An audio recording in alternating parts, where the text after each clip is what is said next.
যেটি পবিত্র কুরআনুল কারীমের একটি আয়াত, সূরাতুন নিসার 59 নম্বর আয়াতটি, যেটি রওজা মুবারাকায় লেখা, একটি হাদিস লেখা এবং একটি আয়াত লেখা।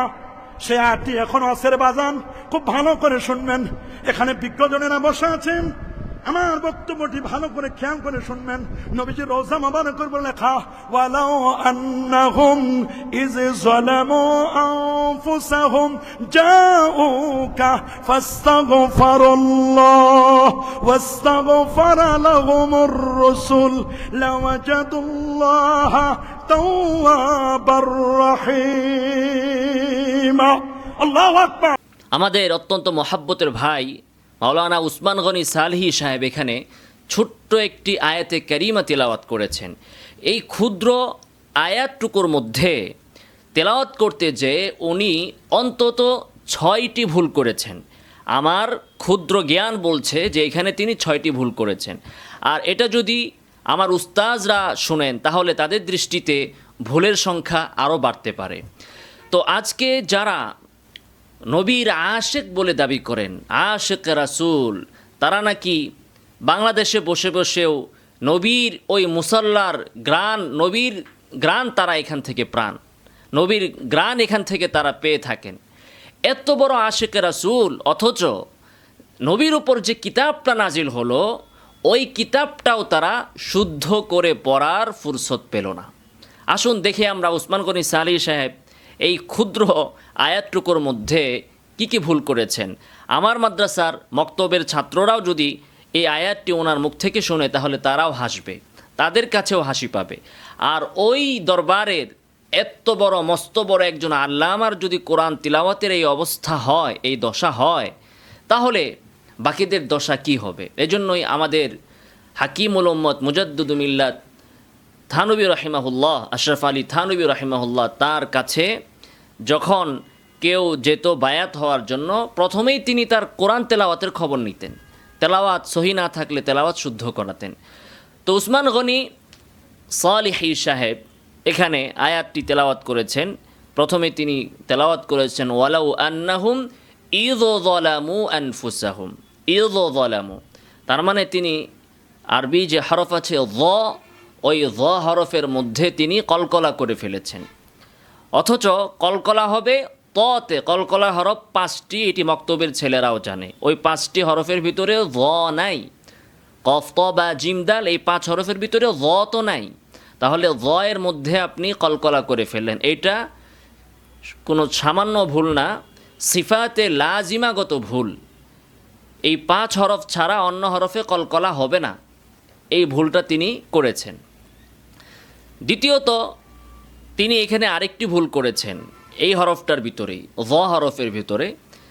য হরফের একটি সিফাতে লাজিমা, আবশ্যকীয় সিফাত হচ্ছে আওয়াজকে জারি রাখা। ইয যালামু, সেখানে তিনি আওয়াজকে বন্ধ করে দিয়েছেন। ইয যালামু, ইয যালামু, আওয়াজকে বন্ধ করে দিয়েছেন। একটি হরফের সিফাতে লাজিমা তিনি লঙ্ঘন করেছেন। তো এই একটা হরফে তার 2টা ভুল হয়েছে। এরপরে আনফুসাহুম এর ইখফা গুন্নাটা ঠিকমতো করতে পারেননি। এরপরে যে ভুলটা করেছেন ওটা উচ্চারণগত না, শব্দের কাঠামোগত ভুল, যেটার কারণে অর্থের পরিবর্তন হয়ে গিয়েছে। ফাস্তাগফিরুল্লাহ, এখানে ফাস্তাগফারু, ইস্তাগফারু এটা হচ্ছে জামা, বহুবচনের শব্দ, তিনি এটাকে একবচন বানিয়ে ফেলেছেন। ফাস্তাগফারুল্লাহ একবচন, বহুবচনের শব্দকে তিনি একবচনে তিনি রূপান্তরিত করে ফেলেছেন। এটা অর্থগত ভুল, এটা সহজে আপনারা বুঝতে পারেন। ইস্তেগফার মানে ক্ষমা প্রার্থনা করা। এখানে আল্লাহ তাআলা বলতেছেন যে মানুষদের কথা, বহুবচন, যে তারা যখন আল্লাহর কাছে ক্ষমা চাইবে, আর তিনি বলতেছেন সে যখন আল্লাহর কাছে ক্ষমা চাবে, অর্থাৎ বহুবচন এর জায়গায় তিনি একবচন নিয়ে আসছেন। এরপরে ওয়াস্তাগফার লাহুমুর রাসূলু, এখানে রাসূল একবচন, তিনি নিয়ে এসেছেন রসুলু। আগে বহুবচনের জায়গায় তিনি এনেছেন একবচন, আর এখানে একবচনের জায়গায় তিনি নিয়ে এসেছেন বহুবচন। অর্থাৎ এটা অর্থের ভুল, শব্দের কাঠামোকে তিনি পরিবর্তন করে ফেলেছেন, যার কারণে অর্থের পরিবর্তন হয়ে গিয়েছে। প্রথম যে ইয যালামু, এটা বুঝলাম যে এটা সিফাতগত ভুল, উচ্চারণগত ভুল। আর এখানে যে ফাস্তাগফারুল্লাহ, অর্থের এবং শব্দের কাঠামোগত ভুল।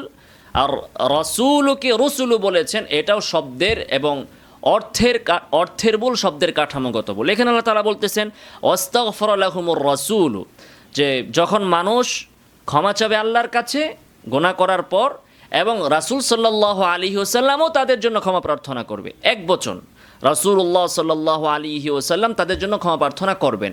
তো আমাদের রাসূল একজন, এই জন্য আল্লাহ তাআলা এক বচন এনেছেন। আমাদের জন্য তো মানে এটা বলা হচ্ছে যখন রাসূলুল্লাহ সাল্লাল্লাহু আলাইহি ওয়াসাল্লাম জীবিত ছিলেন, তখন সাহাবায়ে কেরাম যদি কোনো অন্যায় ভুল করেন, তাহলে সেক্ষেত্রে রাসূল যদি তাদের জন্য ক্ষমা প্রার্থনা করেন।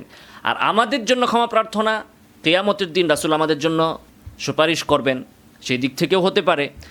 তো এইখানে রাসূল এক বচনের জায়গায় তিনি রসুল বহু বচন নিয়ে এসেছেন। এরপরে 5 নম্বর ভুল যেটা, রাহি, তিনি হাত নাড়াচ্ছেন আর টানতেছেন, হাত নাড়াচ্ছেন আর টানতেছেন, এটাও সিফাতে লাজিমাগত ভুল। এটা মা তবিআই, এটা মক্তবের ছেলেরাও জানে। এখানে একালিফ টান হবে 2 হারাকাত পরিমাণ, তিনি মানে যতক্ষণ মন চেয়েছে ততক্ষণ টেনেছেন। এরপরে রাহি, একালিফের জায়গায় বেশি টেনেছেন। আর রাহিমা 6 নম্বর যে ভুল, মায়ের মধ্যে একালিফ টান হবে, তিনি টান দেন নাই, রাহিমা বলে ছেড়ে দিয়েছেন।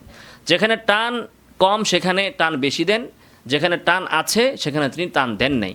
এভাবে আমার দৃষ্টিতে 6-7টা ভুল আমার দৃষ্টিতে ধরা পড়ল। তো দেখুন, একটা ছোট্ট আয়াতের ভিতরে উচ্চারণগত যাদের এত ভুল, যে ভুলের কারণে 2 জায়গায় তার অর্থের পরিবর্তন হয়ে গিয়েছে।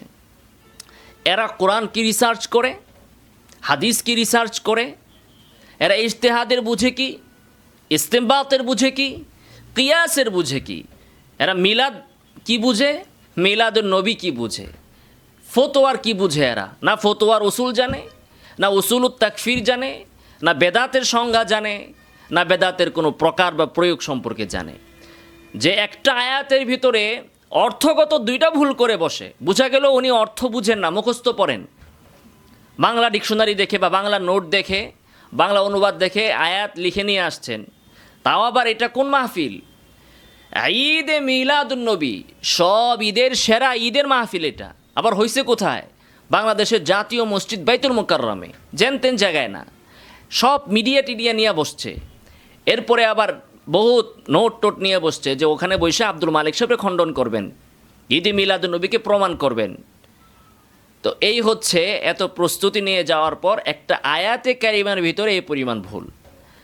এই সকল ব্যক্তি যখন মাওলানা মুফতি শেখ আব্দুল মালিক হাফিজাহুল্লাহ ওয়া রাআহ, এই সকল ব্যক্তিদের মতো ব্যক্তিকে বলে যে তারা এই গুস্তাখে রাসূলের শিরাব খেয়ে এসেছে, পানি পড়া খেয়ে এসেছে, তখন দুঃখ করা ছাড়া আর কিছুই থাকে না। আল্লাহ সুবহানাহু ওয়া তাআলা উলামায়ে সু থেকে আমাদেরকে হেফাজত করুন। আমিন ওয়া আখিরু দাওয়ানা আলহামদুলিল্লাহি রাব্বিল আলামিন।